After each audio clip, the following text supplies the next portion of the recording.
Hello, Acho. Let's read out a question first. From the top of the tower of height 50 meter, a ball is projected upwards with a speed of 30 meter per second at an angle of 30 degree to the horizontal. Then calculate maximum height from the ground. So यहाँ पर देखिए according to question क्या बोला जा रहा है, from a height of 50 metre.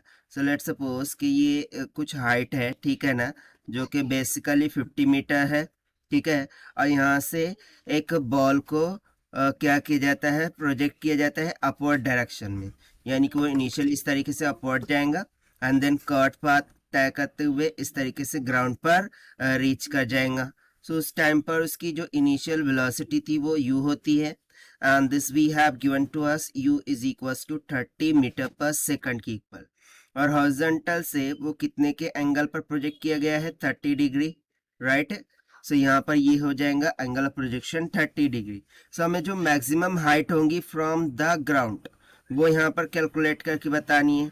तो चलिए स्टार्ट करते हैं हम सोल्यूशन से, but before of its let's talk about the key concept which we are going to use here for this question.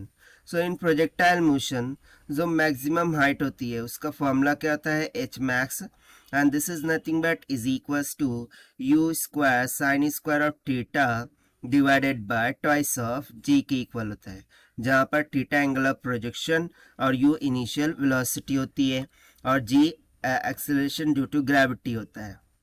सो इसी कंसेप्ट का हम यहाँ पर यूज करना होगा.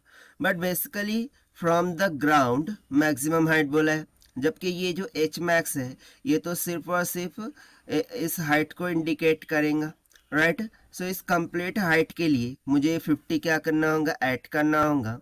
So I can say that from the concept H maximum this will be equals to जो भी vertical जहाँ से उसको प्रोजेक्ट किया गया है वहाँ से उसकी height, that is let suppose के स्मॉल एच मैक्स और प्लस में क्या हो जाएगा 50 के equal. So that would be equals to, इसका फॉर्मूला यूज करेंगे u square sine square of theta divided by twice of G, divided by twice of G plus में 50 हो जाएगा, ठीक है.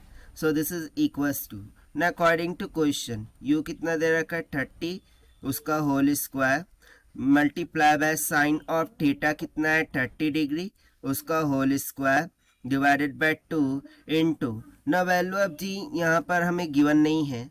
जस्ट फॉर आवर सिंप्लीफिकेशन हम वैल्यू ऑफ जी को 10 metre per second square के इक्वल कंसिडर करेंगे. सो इसको यहाँ पर सब्स्टिट्यूट कर देते हैं 10. So this is equals to ये तो हो जाएगा 900 मल्टीप्लाई बाय साइन 30 कितना होता है 1/2, उसका हो जाएगा whole square divided by 2 into 10. So एक जीरो से एक जीरो चला गया, 90/2 यानी कि 45 हो जाएगा, मल्टीप्लाई बाय 1/2 का होल स्क्वायर यानी कि 1/4. So this will comes out equals to, अच्छा इसमें प्लस 50 भी हमारा चल रहा था, राइट, प्लस 50. सो यहाँ पर हमें प्लस 50 को भी लेकर चलना होगा. So let's say plus 50. So this is equals to 4 1 ज़ा 4, 4 1 ज़ा 4, बच गया कितना 1. सो 4 2 ज़ा 8, 4 5 ज़ा 20 प्लस में 50.